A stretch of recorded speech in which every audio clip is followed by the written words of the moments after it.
Good morning. This weekend we're going to begin a short two-part series on the idea of what does it mean to be a church. And for that we're going to have to ask ourselves, the United Methodist Church at Milltown, some very difficult questions. Things like, what role does the gospel play in our church? We're going to ask ourselves other questions like, does our church have life? What drives our church? And that's going to tailgate into next week, where we look at this idea of the church being this place of service.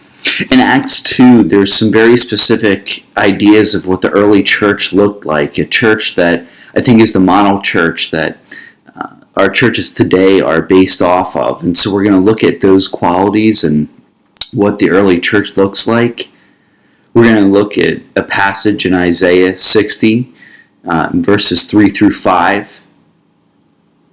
I want us to simply think about what is our church. I mentioned last Sunday that right now our church is kind of known as the church with a parking lot.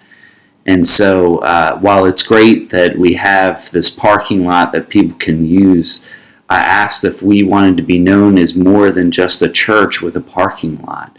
And this is kind of the beginning of evaluating what that is as we get ready to head into Advent pretty soon here.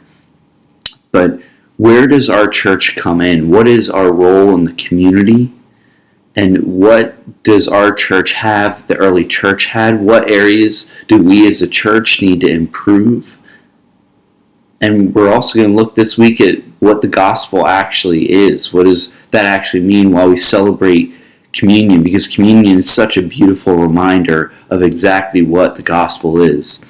So I hope everybody has a good day. Blessings.